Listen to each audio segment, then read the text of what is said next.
Okay, today I'm going to do a rear bearing on a Volvo 2009 XC90 with a V8. So what happened is the right rear wheel bearing started making noise. I didn't know what it was because the front right wheel bearing also made a small noise. So I couldn't pinpoint it, so I had the shop do the right rear. I did the right front and filmed it. I did the left front and I did not film it, videotape it, whatever. It was a little bit different than what I filmed on the right front, in that I had to mess with the control arm a whole lot more, but that's neither here nor there. I didn't record it, so there's no reason to have two of the same thing. Just a little different problem I ran into on fixing it. Now we're going to go over here and I'm going to film the replacement of a rear bearing, and it's going to be the left rear bearing on a Volvo XC90. Alright, so the front was all-wheel drive. I don't know if it makes a difference. The rear should be the same for many models. I mean, P2 design should be the same throughout the entire family of vehicles. You know, all of the S80s, V70s, 90s, XC90s, XC70s, you know, they should all be the same. But anyway, it's going to be your responsibility to look up the part number or have the dealer look it up and, you know, whatnot. Not too bad. I paid $100 for the wheel bearing. The shop charged me $200 when they fixed it, which was weird because usually they're very competitive. But the overall cost for them to do the rear was, let's say, less than $350, so I was more than willing to pay $350 than go in and do it myself like I'm going to on this video. So it turns out all the shops, the Volvo repair shops I should say, the dealer and independent shops that work on Volvos use the SKF brand, and for the rear we're going to use BR930505. And I think a Volvo part number is on here somewhere too, at least I thought it was. Looks like I'm gonna have to look it up, and I'll just write it across here on a text. Alright, jack and jack stand are in place. I'd like to use my lifts, but unfortunately I couldn't. Another issue, sorry about that. Alright, tire off. Alright, for European vehicles, you have lug bolts, not lug nuts, like on American cars. So what I do is I take a couple of the lug bolts out and I put these in. I think they're 14 by 1.5. Yep, they are 14 by 1.5 threaded.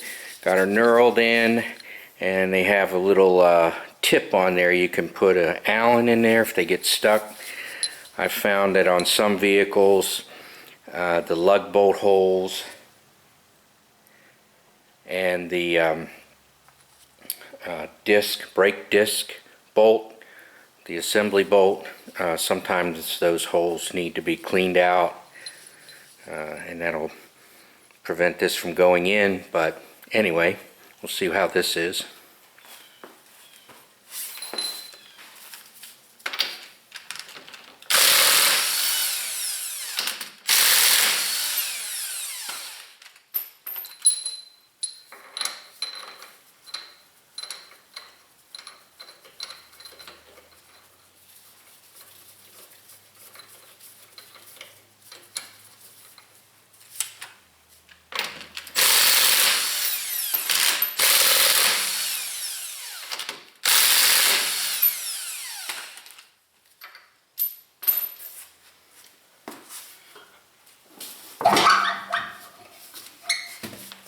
Alright, next is brake caliper. I like to disassemble it completely. You can just take the two bolts out and move it off as a unit, but I like to disassemble it, inspect it, grease it back up, do all that, just because it's my vehicle and I'm not a shop and I don't have to save every second of time to get into the book value of the cost of replacing it. So I have all day. Alright, this is a new trick I learned, so maybe you'll learn too, but if you put a screwdriver in here and kind of pry the caliper over to compress the piston, it'll make it easier to get off. Everyone knows that, but I used to do it by hand. I used to just pull on it and go back and forth and back and forth and compress it enough to get over the lip if there was one there.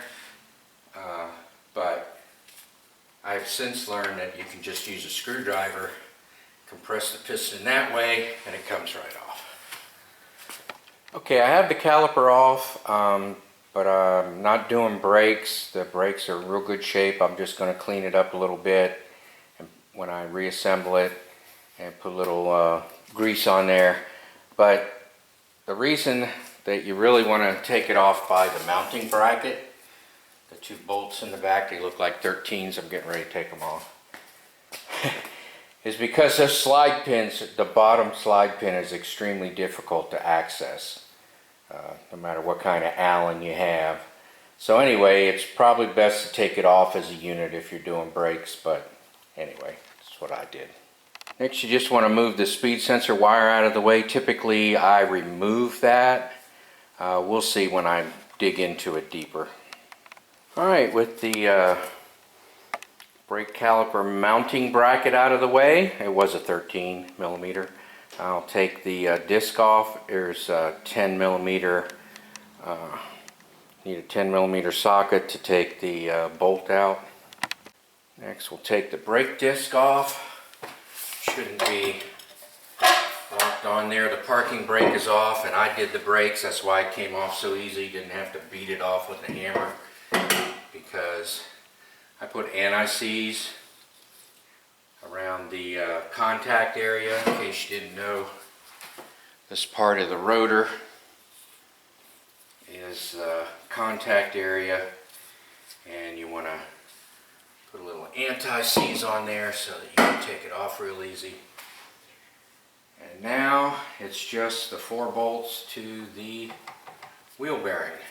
I think I'm gonna get the CV axle out of the way. That's a 13 millimeter, and see if I can push it out of the way it should move. I'm not showing a lot here. Let me see if this works. Yeah.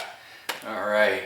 For some reason, when I was trying to loosen it up with just a socket, the whole axle turned. I thought it would be locked down, but anyway, that's that. All right, I don't have to deal with the CV axle not coming out. It does slide, so I can move it. So that's not a problem. Alright, so next I'm going to mess with a couple more details. I'm going to take the speed sensor holding bracket off, and then I'm going to remove the speed sensor. And the reason why is I really don't know how tough it is on these bolts here, whether they're going to be stuck or giving me a problem, and I don't want to accidentally mess up either the holding bracket or the speed sensor. So I'm going to go ahead and remove those out of the way and go from there. Okay, in order to break loose the last bolt, it wasn't difficult. I'm very lucky there. It wasn't rusted on solid. Of course, I don't know how the wheel bearing is, but anyway, in order to give my wrench enough room, couldn't get a socket in there, even a short one, I had to take this bracket off here, this trailing arm, whatever it is.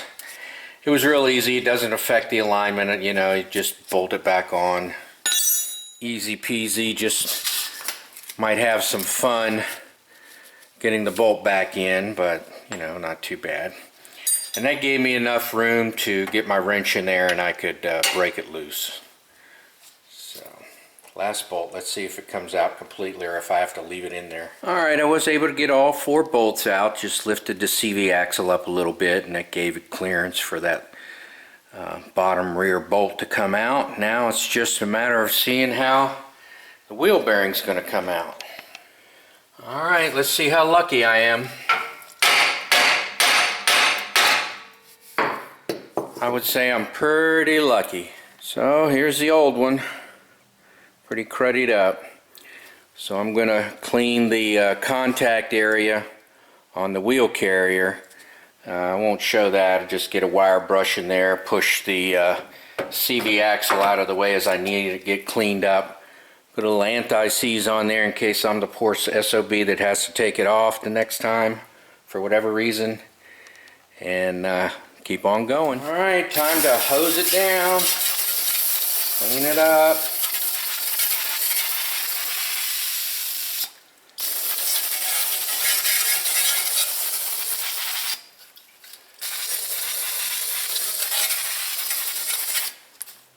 Okay, well, it's reassembly time, and I just hate anti-seize. You know, you gotta use it, but whatever. Don't like it. Wait for all of this to dry up with my cleaner there and start the reassembly process. So I'll clean up all my hardware, make sure everything's clean and in good shape. I'll pick the best bolt to go down in the lower rear in case I have to take it out again. And let me start gooping stuff up and reassembling. Okay, here we are, all cleaned up. These two are the worst. These two are the best. So I'm going to put the ugly ones down here, with one's going down here. The other tough one, well, maybe I'll put them both on the bottom. I could get to the top okay. I'll probably have to use a crow's foot on the bottom to torque it down. We'll see. But anyway, we'll get ready and put them back in. Probably put a drop of Loctite on here. But we'll see. So, let's get going. Alright, first is a test fit. Make sure I got the right one here. Yep. Like it's going to go on there. Alright, next is lining up the bolts, because this thing is strange, so it looks like it's going to go like this. So the bolts that are spread far apart here are going to go in the back, and the ones that are close together are going to go in the front. So there we go. Alright, going with the blue gloves for reassembly here.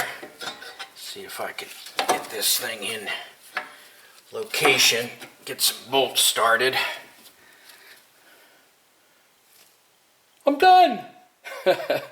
Alright, let me get some bolts going. Okay, top bolts are in, and the bottom bolts are in. So hopefully I can get a torque wrench. I think I need a crow's foot on that one to the right. But anyway, I'll get my torque wrench out and put the old click on them and snug them things up. Alright, we'll get that rear trailing arm back on there. See, that just went on there nice and easy. And we'll also get the speed sensor back on there. We're going to clean that up a little bit. Put that back on. Let me do that. Alright, in order to get this trailing arm lined up again, because it's kind of a adjustment you can make on the other end, that's why you don't take it completely off. I had to drive a punch through there. You can also see I have a bottle jack. I don't know if I needed that, but I drove a center punch through there to line everything up, and I'm going to follow it with the bolt here. Jeez, what a mess. Okay, now I'm going to try and screw it in. Alright, I messed up, so I have to do it again.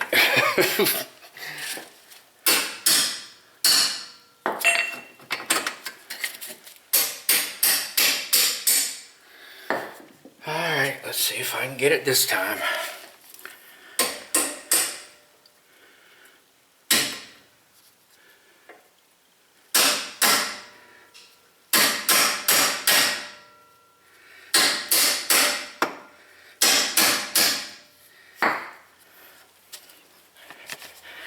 Alright, let me tell you what I did is I had my wrench for extracting, not inserting, so that's why I had to do that a second time. Alright, I'm still fighting this bolt right there. It really won't align on the other side. You can see my bottle jack right over here. That's okay. What I'm going to do is I'm just going to go ahead and put everything back together, and then I'll worry about that last. Alright, that's another reason I take the bracket off. I always clean up the bracket and put that on, and then mount the caliper. Well, yeah, since I really struggled on getting the caliper guide pins out, I'm going to assemble the brakes and then put it on as a unit and then just bolt it down. I think that's the best way on this car. Oh yeah, it's much easier to take it off as an assembly and then deal with the caliper and the pads. Yeah, my days of trying to take the pins out first are over on the rear brakes on this vehicle, at least. Alright, let me bolt it in place. Okay, for me we're all done. Just need to put the tire on, except for that bolt you see sticking out there. I need to get the other side to line up, so I need to finagle with it. I'm not getting underneath the car. So I'm just gonna work on that, and then I'll tell you how I did it. Okay, so here's what I came up with, and if I don't like it, if I don't like the thread engagement, if I think it needs to be engaged more, then trying to figure out how to stay on camera. If I don't like the thread engagement, then I'll just buy a longer bolt and replace it. But anyway, there's my solution. Put a point on it. Okay, so I have my punch in place so that it's all lined up, and then I'm going to replace the punch with the bolt, and I got a little tip on it to hopefully get on the other side and wiggle in place, and we'll see how that works.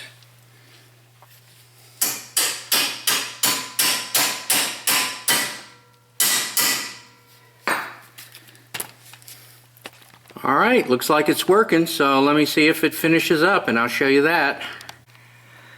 Yay, made it through. So it definitely went through, and now I'll put the nut on it. Alright, I don't have it tightened up or torqued down, however you want to call it, but anyway, I think the thread engagement is just fine. As soon as I tighten it up, it's going to squeeze together. It looks like at least a 1/16, maybe of an 1/8 of an inch. Few millimeters for the rest of the world, and that should work, and I'll give you a shot of that. Alright, problem solved. Boy, that one had me worried for a little while. I'm glad I thought of coning that tip to allow it to start, and then it would do a self-alignment. I tried pulling it with a strap. I really couldn't grip on anything, and then I noticed something. Can you see that splash guard? It's all bent out of shape. Can you see all that?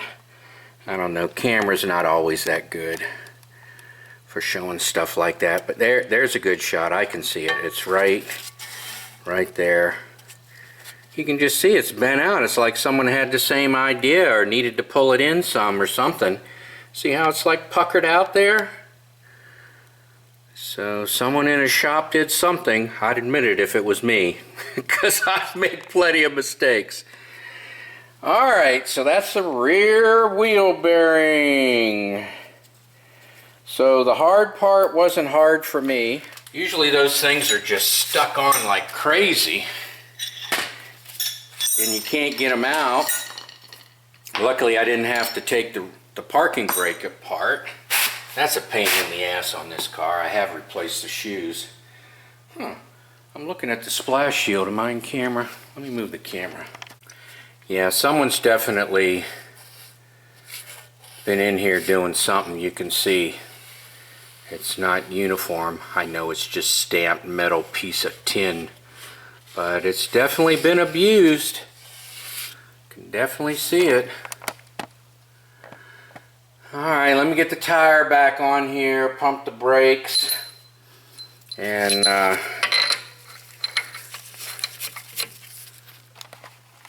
go for a test ride. Make sure that the wheel doesn't fall off.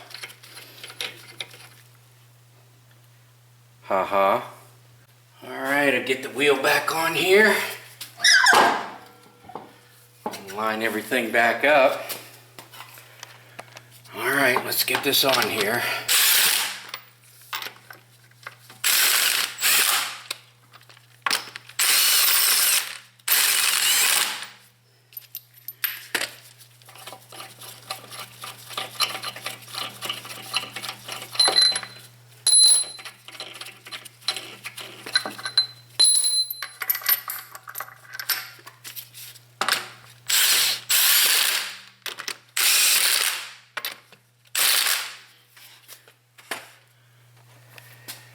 Alright, get my fancy torque wrench here and torque it down.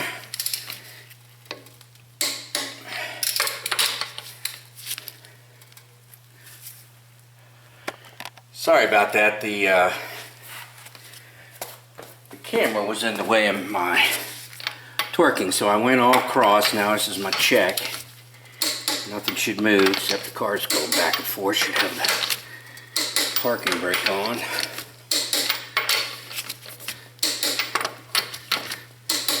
Alright, we should be good to go for a test drive. Hopefully the wheel won't fall off. Thanks for watching.